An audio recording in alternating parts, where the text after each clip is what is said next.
আমাকে ছেড়ে দাও। তোকে ছেড়ে দিলে আমি খাবো কি?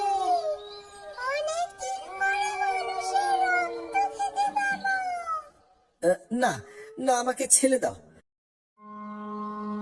বাবা, তাড়াতাড়ি চলো, আমার যে তর্স হয়েছে না। যাচ্ছি মা, যাচ্ছি।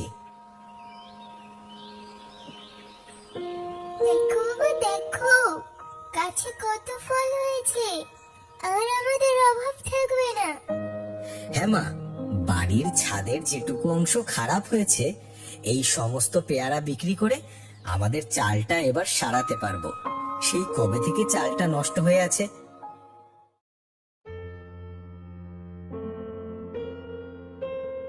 আরে, ওটা আমার কিসের বাগান?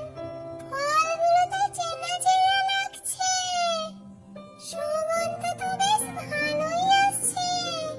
গিয়ে দেখি তো।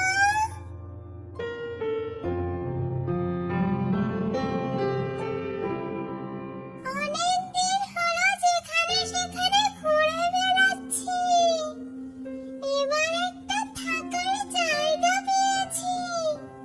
দেখি তো ফলগুলো। বাহ, খুব সুস্বাদু তো।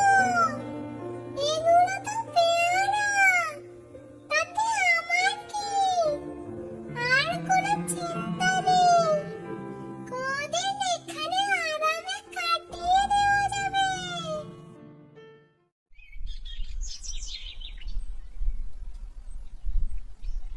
আরে কেদার যে, কাল তোর বাড়িতে গেলাম, তোকে দেখতে পেলাম না। তোর বউ বলল তুই নাকি বাগানে চলে গেছিস। তা বল, আজ আমি তোর সামনে। কিছু না, আসলে তুমি কিন্তু প্রতিদিন নিয়ে আসবে বলে কোনোদিন নিয়ে এলে না। আরে কি মুশকিল, রোজই তো বাজার থেকে তাজা তাজা সবজি আর ইলিশ না হলে কাতলা এনে দিচ্ছি। এত দামি খাবার থাকতে আর কোন বস্তু বাজারে আছে? দেখেছো, তুমি আবার ভুলে গেছো। রোজই তোমাকে বলি কেদারের পেয়ারা বাগান থেকে পেয়ারা নিয়ে আসবে, কিন্তু তুমি রোজ ভুলে যাও। বাজার থেকে ওই দিকের রাস্তা যে দূরে। ঠিক আছে, আমি না হয় কাল বাজার থেকে এনে দেব। কাল হাটে বসার আগে ভোলা ময়রার দোকান থেকে রসালো পেয়ারাগুলো কিনে নেব। বাজারের ওই শুকনো পেয়ারাগুলো, ওগুলো তুমিই গেলো। ঠিক আছে, কাল যত কষ্টই হোক বাজার থেকে ফিরে কেদারের বাড়িতে যাব। শুনলে তো সব কথা। তা বৌদির আর কি দোষ? সবাই বলে আমার গাছের পেয়ারাগুলো নাকি খুব সুস্বাদু, তাই তো এত চাহিদা পেয়ারার। শুধু পেয়ারাগুলো একটু দেরিতে হলো বলে। না হলে তোকে আর কষ্ট করে এখানে আসতে হতো না, প্রতি বছরের মতো বাজারেই দিয়ে দিতাম। সে আর বলতে, তুই কেমন মানুষ আমার থেকে কে বা জানে। থাক থাক, হয়েছে, আর তোকে বলতে হবে না, অনেক করেছিস। মা, তোকে এখন একাই বাড়িতে যেতে হবে, আমি এখন আঙ্কেলের সঙ্গে যাব। এই তো তুমি এক্ষুনি বাগান থেকে এলে, আবার যাবে?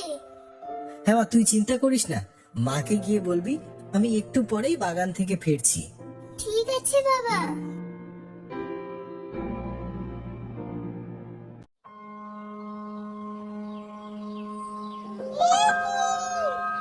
বাগানে আসতে আসতে দেখছি মানুষের অত্যাচার। দেখি দুজনে কি জন্য এসেছে। কি হলো, গাছে এতগুলো পাকা পেয়ারা ছিল, বেশিরভাগ পেয়ারাই দেখছি শেষ হয়ে গেছে। এইটুকুন সময়ের মধ্যে কি এমন হলো? তাহলে এটা ওই লোকটার বাগান। আরে বাদুর এসে খেয়ে চলে গেছে হয়তো, তুই চিন্তা করিস না। কি বললি? বাদুর? কিন্তু বাদুর কিভাবে এতটুকুনি সময়ের মধ্যে? তা যাই বল কেদার, তোর গাছে কিন্তু এবার ফলন বেশ জমিয়ে হয়েছে। হ্যাঁ, তার বলতে বৌদির জন্য দুটো পেয়ারা পেরে দিই। কি সুন্দর কথা। আমি না থাকতে যা করেছিস করেছিস। আমি যখন এখানে আছি, এটা আমার বাগান।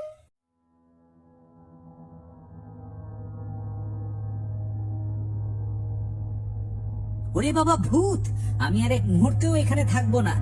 এখানে কিছু একটা তো গন্ডগোল আছে, আমি চললাম। দাঁড়া, কোথায় যাচ্ছিস? কিন্তু পেয়ারাগুলো কিভাবে নষ্ট হচ্ছে? আমি আজই সব পেয়ারা পেড়ে নেব। কি আবদার! ওরে বাবারে শাকচুন্নি, আজ তোকে কে বাঁচাবে? আমাকে ছেড়ে দাও। তোকে ছেড়ে দিলে আমি খাবো কি? অনেকদিন পরে মানুষের রক্ত খেতে পাবো। না না, আমাকে ছেড়ে দাও। আমি পেয়ারা বিক্রি করে তোমাকে মাছ কিনে দেব যতদিন পেয়ারা আছে। তোদের মানুষের ওপর ভরসা নেই। কোনোদিন কথা দিয়ে কথা রাখিস না। না না, তুমি আমাকে ভুল বুঝছো। আমি বলি তাই করি, আর যদি না করি আমি কথা দিচ্ছি আমি এখানে স্বইচ্ছায় ফিরে আসব। তোর কথা শুনে তোকে সৎ মনে হচ্ছে। শাকচুন্নি হলে কি হবে? আমি তো একটা মানুষই ছিলাম। মানুষ চিনতে আমি ভুল করি না। যা, আমার জন্য সময় মতো মাছ নিয়ে আসবি।